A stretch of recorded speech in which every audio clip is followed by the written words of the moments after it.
ትልልቅ ጦርነቶችን ያስነሳው ነገር አሁን ጦር የሚያማዝዘን ብዙ ትውልድ የበላብን ጉዳይ ምን እንደሆነ ልንገርህ የሆነ ብሔረሰብና የሆነ ሃይማኖት ያገር ባለቤት ነኝ ብሎ ተቀምጧል እና ድሮ ፌደራሊስቶች ሲሉት በዚህ ልክ እንደዚህ ሽታው የሚሰነፍግ አይመስለኝም ነበር በዚህ ልክ አይመስለኝም ነበር ግን ለካ መሬት ላይ ያለው ሀቅ ይሄ ነው እና አሁን ሲገባል ሁሉም ሰው የዘራውን ነው ያጨደ ያለው ቶለሬት የማያደርግ ትውልድ ተነስቶ እየተበቀላቸው ነው ብዬ ነው በቃ የደመደምኩት እኔ ብር አላጣው ፍትህ ነው ያጣሁት ፍትህ እንዲሰፍን ነው የምፈልገው ያው የገንዘብ አቋሜ ደግሞ ሲሪየስ አቋም ነው ገንዘብ ያው አንዳንድ ጊዜ ሰው የሚጠራህብህ እንትን በቃ የቋጣሪ ታንኪ ሜን ስጋ አለ አዎ አለ ሰላም በልልኝ አንተ የመላጣ ልጅ ሰላም ጤና ይስጥልኝ የተከበራችሁና የተወደዳችሁ የአዳም ቲዩብ ቤተሰቦች እንደተለመደው ፕሮግራማችንን ዛሬ እንጀምራለን በቅድሚያ ግን ላይክ እና ሼር ሰብስክራይብ ማድረጋችሁ እንዳትረሱ ውድ ቤተሰቦቼ እስከዛሬ በነበረው ፕሮግራም አብራችሁኝ ስለቆያችሁ እጅግ በጣም ያመሰግንኩኝ ወደ ዋናው አጀንዳ ገባለሁ ሁላችሁም እንዳትረሷት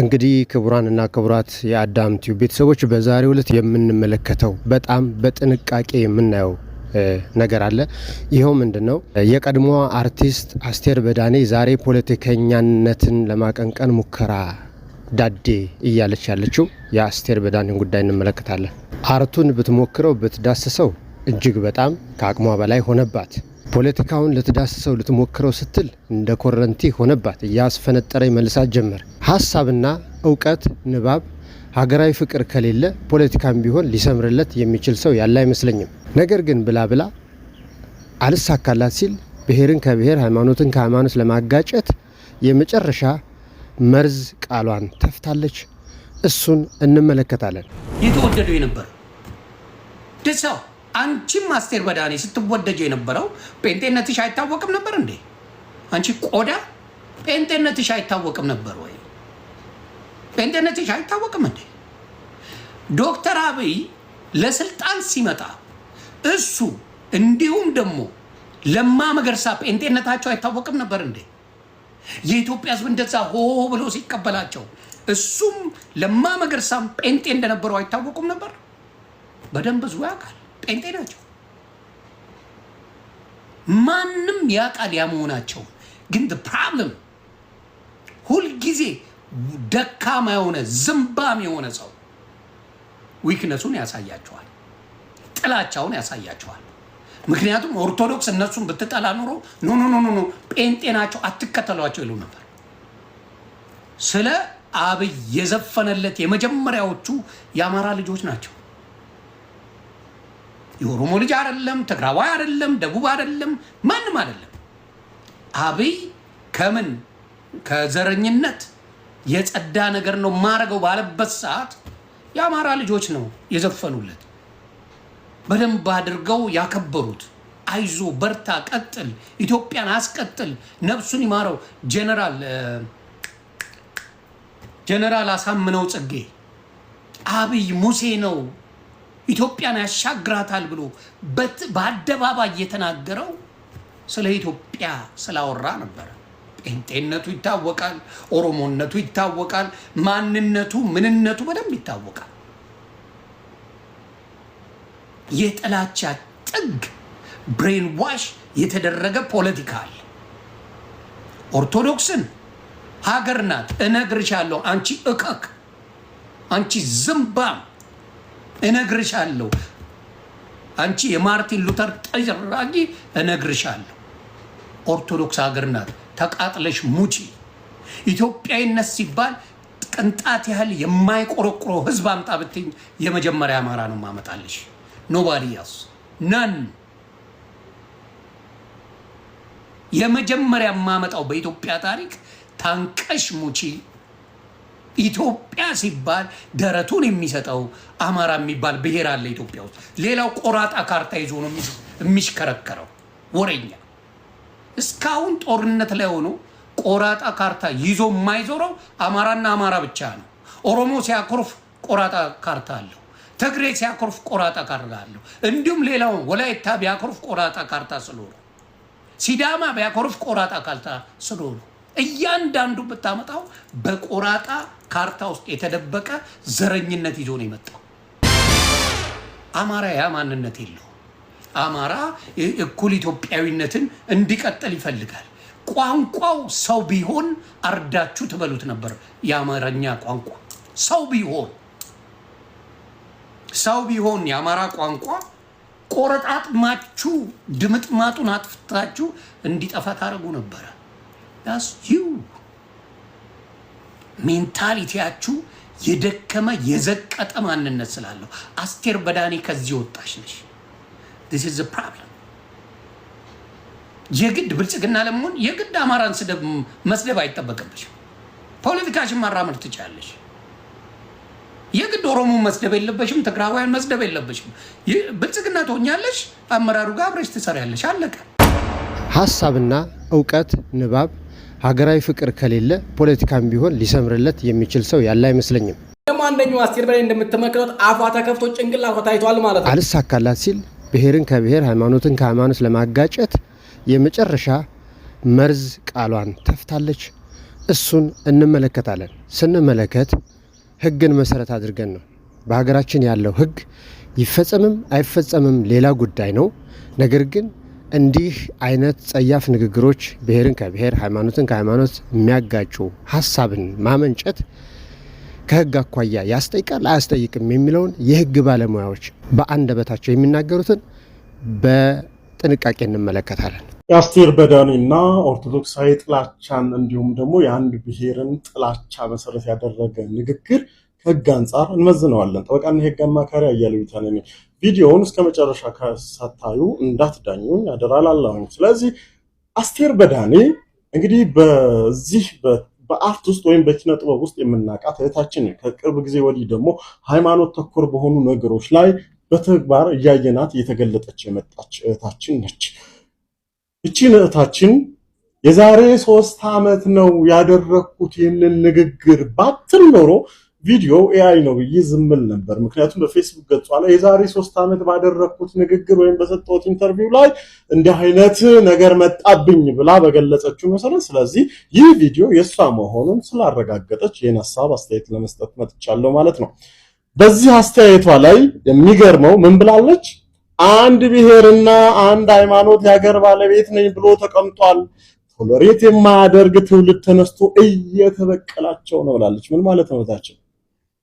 ስለዚህ ኦርቶዶክሳውያን ሞት ወይም የሰሜኑ ክልል ሞት፣ ጉዳት መድረስ፣ መታረዝ፣ መሰደት የበቀል እርምጃ አካል ነው እያልሽ ነው ያለሽው። ስለዚህ ይህንን የበቀል እርምጃ የሚወስደውን አካል በጥንቃቄ ታውቂያለሽ ማለት ነው አይደለም? ስለዚህ አንቺም የዚህ አካል የበቀል እርምጃውን ወሳጅ ነው የሚባለውን አካል ጋር እጅሽ እንዳለ በሰጠሽው ቃል አምነሻል ማለት ነው። በሐሰተኛ መረጃና የጥላቻ ንግግር አዋጅ እንዲሁም ደግሞ በኮምፒውተር አዋጁ እንዳንቺ አይነት ነውረኛ የሆኑ ግለሰቦች የሚያስጠይቅ የህግ ማዕቀፍ አለን።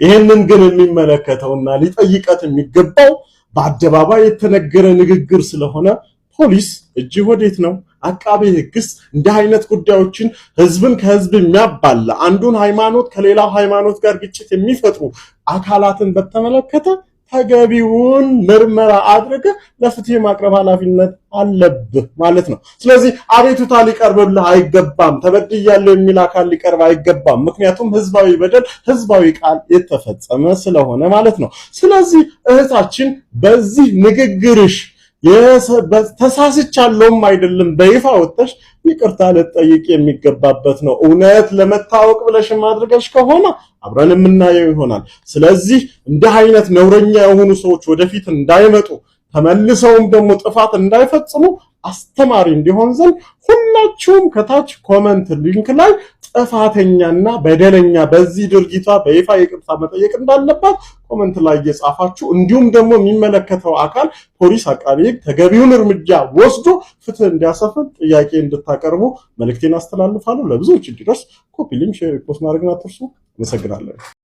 እንግዲህ ስለ አስቴር በዳኔ እንነጋገር ካልን በ2012 አካባቢ ላይ በልደቱ አያሌው ምክንያት ልደቱ አያሌው የቀድሞ የህወሓትን ጉዳይ በማቀንቀኑ ምክንያት የኢትዮጵያ ህዝብ አንቅሮ የተፋውና በሸራተን አዲስ ህወሓት አልጋ ይዛለት መኖሩ ይታወቅ የነበረውን ሐሳብ በመያዝ ህዝብ አንቅሮ ተፍቶት በነበረበት ወቅት ነገር ግን እሷ እወደዳለሁ በማለት በሱ ሰበብና በሱ ጥጋጥግ በመጠጋት ከፖለቲካው ጋር በመገናኘትና ራሷን ታዋቂ ለማድረግ ባደረገችው ጥረት በፌስቡክ ገጼ ያጋራሁት ነበረ።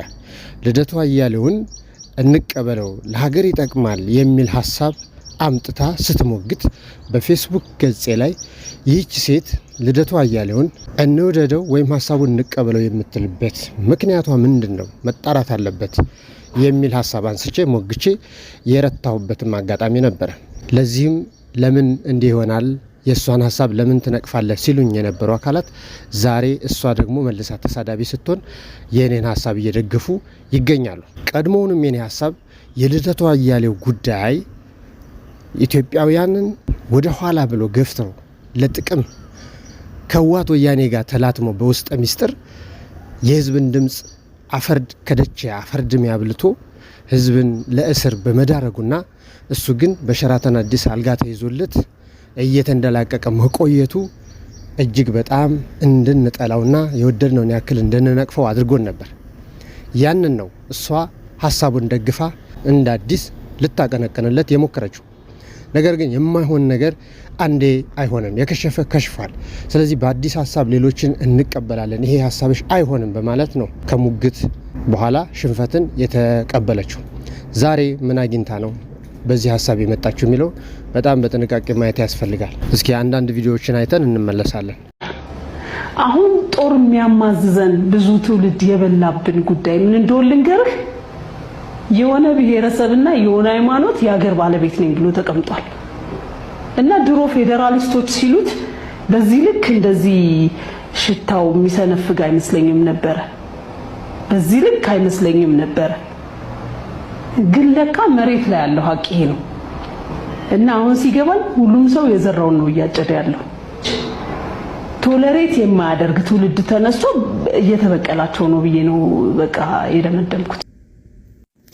ሰላም ሰላም ቤተሰብ እንደምን አላችሁ? እግዚአብሔር ይመስገን እኔ በጣም ሰላም ነኝ። ዛሬ ሶሻል ሚዲያ ላይ ዞር ስል እቺ የወል ስም ያላት አዋቂ መሳይ አላዋቂ የባንዲራ ስር ቁማርተኛ የሆነች አስቴር በዳኔ የምትባል ወላዋይ ሴትዮ የሆነ ሐሳብ ስትናገር ሰማኋትና እሱን ሐሳብ መነሻ በማድረግ እኔም የግል ሐሳቤና አስተያየቴን ለመስጠት ብቅ ብያለሁ።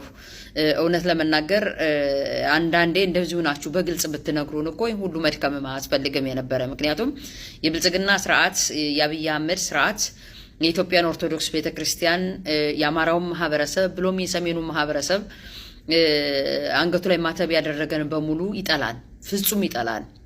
ምክንያቱም አንቺ እንደምትዩ አንድ ማህበረሰብና አንድ እምነት የሀገር ባለቤትነትን ይዞ ተቀምጧል ያለሽ እውነት ነው። የኢትዮጵያ ኦርቶዶክስ ቤተክርስቲያንንና የአማራውን ማህበረሰብ ለመናገር የሄድሽበት ርቀት ነው። የኢትዮጵያ ኦርቶዶክስ ቤተክርስቲያንን በያት እምነትን በያት የአማራው ማህበረሰብ በሀገር ግንባታ ላይ የ3000 ዓመት ታሪክ አለን ሲባል የኢትዮጵያ ኦርቶዶክስ ቤተክርስቲያን ታሪኳን ጠብቃ እምነቷን ጠብቃ እሷ ተቸግራ ሌሎችን ያኖረች ፍርሃ እግዚአብሔር ያላት ፍጹም ለጣላቶቿ መልካም ነገርን እየጸለየች ልቦና እንዲሰጣቸው የምትጸልይ በስጋና በደም የተገነባች እንጂ በስንዴ የተገዛች እምነት እንዳልሆነች ጠንቀቀሽ ታውቂያለሽ አንቺም ቢሆን። ምክንያቱም ዛሬ የቀነጫጨብሽ የምትጠቀሚው መጽሐፍ ቅዱስ ሆነ ዛሬ ይሄንን በረታፍሽን እንድትካፈች እድል የፈጠረችው የኢትዮጵያ ኦርቶዶክስ ቤተክርስቲያን ነች። ቋንቋን ትምህርት ከማስተማር እስከ ዘመናዊ ትምህርት ዝርጋታ እስከ ሀገረ መንግስት ግንባታ ለ3000 ዓመት ኢትዮጵያን እንድትመስል አድርጋ ዳር ድንበሯን አስጠብቃ ከአማራው ማህበረሰብ ጋርም ሆነ ከሌላው ማህበረሰብ ጋር ከወራሪዎች ጠብቃ የሀገር ፍቅርንን ፓትሪዮቲዝምን እያስተማረች የመጣች የኢትዮጵያ ኦርቶዶክስ ቤተክርስቲያን ነች። በሀገር ግንባታዋ ላይ ምንም ጥርጥር ሙሉውልም የለም። አሁንም ቢሆን የሀገር ባለቤት ነች። ምክንያቱም ዛሬ የቀነጫጨብሽ የምትጠቀሚው መጽሐፍ ቅዱስ ሆነ ዛሬ ይሄንን በረታፍሽን እንድትካፈች እድል የፈጠረችው የኢትዮጵያ ኦርቶዶክስ ቤተክርስቲያን ነች። ኦርቶዶክስ ቤተክርስቲያን ወንጌል ይዛ ባታቆይ ለምሳሌ ያህል ወንጌላውያን አይፈጠሩም ነበር ወይ ደግሞ ይቀጭጭ ነበረ እንትናቸው። ምንም ቢሆን ወንጌል ጠብቃ አቆይታለች። የምናከብራቸው በዓላትን ጠቅላላ ሰርታለች። ኦኬ እንዴ ቀን መቁጠሩ ቀላል አይደለም። በአፍሪካ ብቸኛ የራሷ የሆነ ፊደል ያላት ሀገር ነች ኢትዮጵያ። ይሄ ቀላል አይደለም። ይኸውልህ ክብር የሌለው ትውልድ ነው እሺ ክብር የሚነሳ።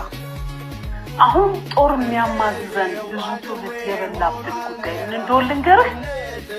የሆነ ብሔረሰብና የሆነ ሃይማኖት የሀገር ባለቤት ነው ተቀምጧል።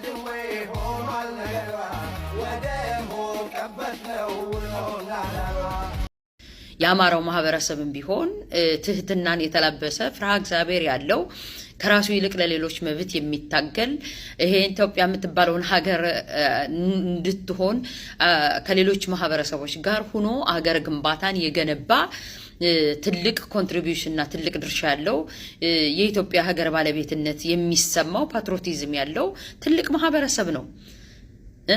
ነገር ግን እንደናንተ አይነቶች ወፍ ዘራሾች ስትመጡ በኢንፌሪዮሪቲ ያደጋችሁ ይችንን ሀገር ለሽያጭ ስታቀርቧት አንቺና አብይ አህመድ ምክንያቱም ታሪክ ሲጠና የአብይ አህመድ ፍቅረኛ ወይም ጓደኛ እንደነበርሽ ይታወቃል። አስተሳሰባችሁ አንድ ሊሆን እንደሚችል ስለገመትኩ ነው ይህን ቪዲዮ መስራት የፈለኩት። ስለዚህ አገሪቱን ለመሸጥ ስትዋዋሉ ቀድማችሁ ማፍረስ ያለባችሁ የሰሜኑን ክፍል አንገቱ ላይ ማተብ ያንጠለጠለ በሙሉ ከትግራይ ክልል ከትግራይ ህዝብ እስከ አማራ ህዝብ ያለውን እስከ አርሲ ሳይቀር አንገቱ መቀላት አለበት ብላችሁ። ምክንያቱም የኢትዮጵያ ኦርቶዶክስ ቤተክርስቲያን ስለ ሀገር ፍቅር፣ ስለ ፓትሪዮቲዝም፣ ስለ ሀገር ድንበር መጠበቅ የምታስተምር ትህትናን የምታስተምር እንደናንተ ላሉ ወራሪ ተሸካሚዎችና ለወራሪ ሀገር ለሚሸጡ ጠላቶች ሳይቀር ልቦና እንዲሰጣችሁ የምትጸልይ መልካም ስብዕናን የምታስተምር የኢትዮጵያ ኦርቶዶክስ ቤተክርስቲያን ላይ ጥላቻ ይዛችሁ እችን ቤተክርስቲያን መምታት አለብን ብሎም ደግሞ በሀገር ግንባታ ትልቅ ኮንትሪቢዩሽን ያለው የሰሜኑ ክፍል መመታት አለበት ብላችሁ ተነስታችሁ ነገር ግን የህግ ማስከበር እያላችሁ የሚሽሞነሞን ስም ሰጣችሁት ስንት ወገኖቻችንን ወጣችሁ የጨፈጨፋችሁ እናንተ እንጂ ለዛሬው የጦርነት ሁሉ መከራ ስንት ወጣቶችና ስንት ወገኖች ያለቁት ያንድ እምነትና ያንድ ማህበረሰብ የሀገር ባለቤትነት ባይነኝ የሚል ነገር ግን ዛሬ መታገስ የማይፈልግ ትውልድ እየተበቀላቸው ነው ብለሻልሽው። መታገስ የማይፈልግ ትውልድ ሳይሆን በዝቅተኝነትና በኢንፌሪዮሪቲ ያደገ አብይ አህመድ የሚባል በዝቅተኝነት ስሜት ያደገ ሀገር ፍቅር የሌለው ፓትሪዮቲዝም የሌለው ስርዓትን የገነባ እንዲሁም ሀገርን ለሌሎች አሳልፈው ሊሰጥ የመጣ ጥላቻ ላይ ያደገ እንጂ በቀል ያዘ ትውልድ ብለሽ ለተነሳሽው ትክክል አይደለም። ምክንያቱም በቀል የሚባለው ካሁን በፊት የኢትዮጵያ ኦርቶዶክስ ቤተክርስቲያንም ሆነ የአማራው ማህበረሰብ ማንም ህዝብ ላይ በደል አላደረሱም። ምክንያቱም የኢትዮጵያ ኦርቶዶክስ ቤተክርስቲያን አንገት አልቀላችም። የኢትዮጵያ ኦርቶዶክስ ቤተክርስቲያን ውረሩ፣ ዝረፉ፣ ቅጠፉ አትልም። እንዲያውም እሷ እየተበደለች እሷ እየተጎዳች ምላሽ ከእግዚአብሔር እየጠበቀች ያለች ዛሬም ቢሆን በመከራ ውስጥ እያለፈች ምእመኑ ሳያንሳት ዝም በሉ ታገሱ መልስ ከእግዚአብሔር ነው እያለች ትዕግስትና ትህትናን እያስተማረች ለእናንተ ለበቀልተኞችና ለበደለኞች ትዕግስትን ትምህርትን ለምእመኗ እየሰጠች በደል በበደል እንዳይመለስ እያስተማረች ያለች እምነት እንጂ የሆነ ትውልድ መጦ ተበቀላቸው ምትይ መቼ የዘራነውን ዘር ነው እንደገና ልትበቀሉን የተመለሳችሁ?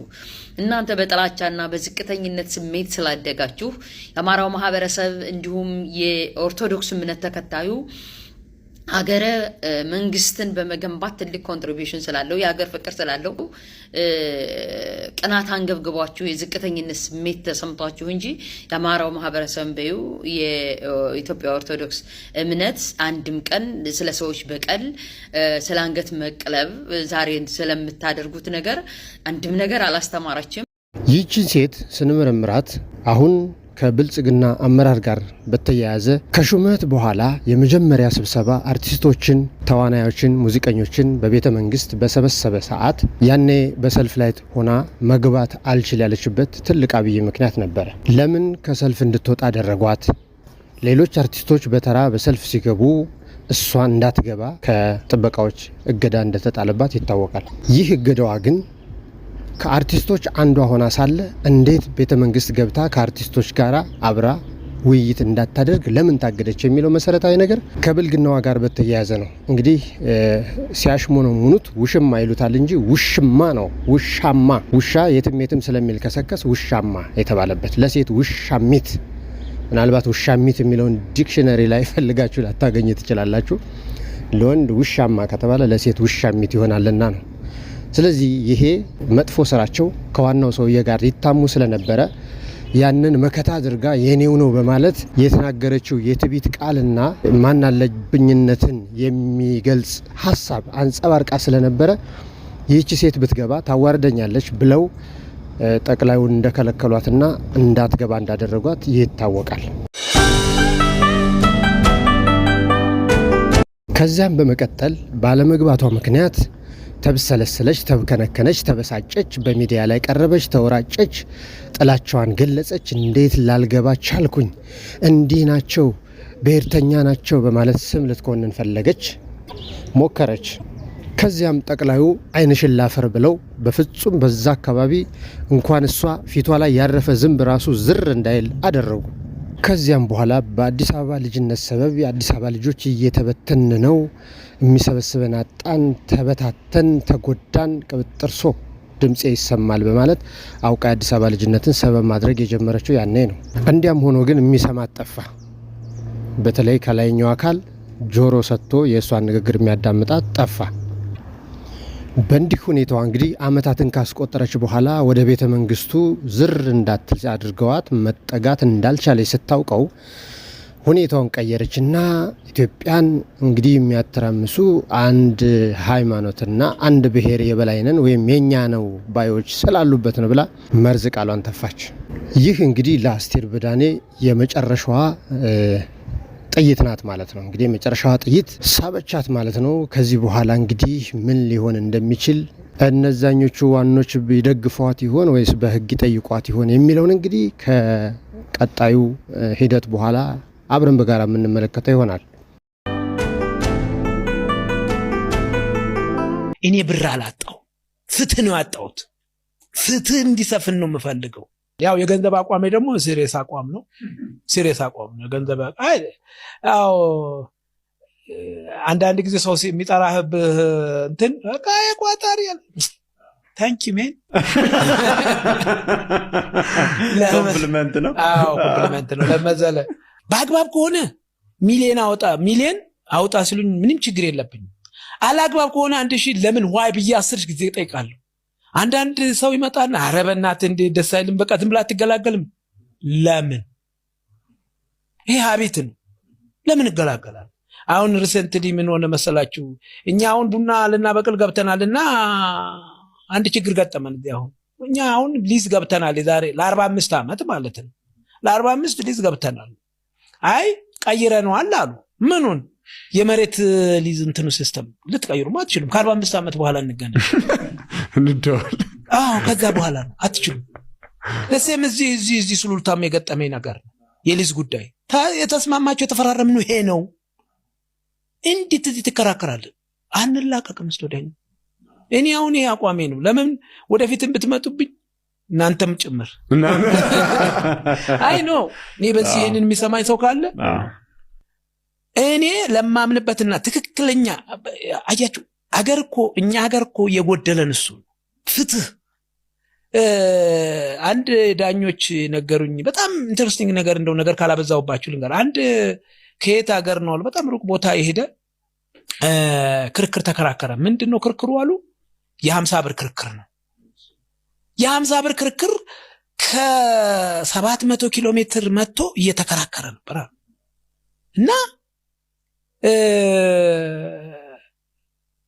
በሁለተኛው ቀጠሮ እዛ ከ700 ኪሎ ሜትር ላይ የጻፉለት ቀጠሮ ምን ይላል መሰለህ? የቀን ቀጠሮ አልቀጠሩትም እና እዚህ አዲስ አበባ ዞ መጥቶ ሲያይ ቀጠሮው ቀኑ አልተጠቀሰም። ምን እናርግ ቀኑ አልተጠቀሰም።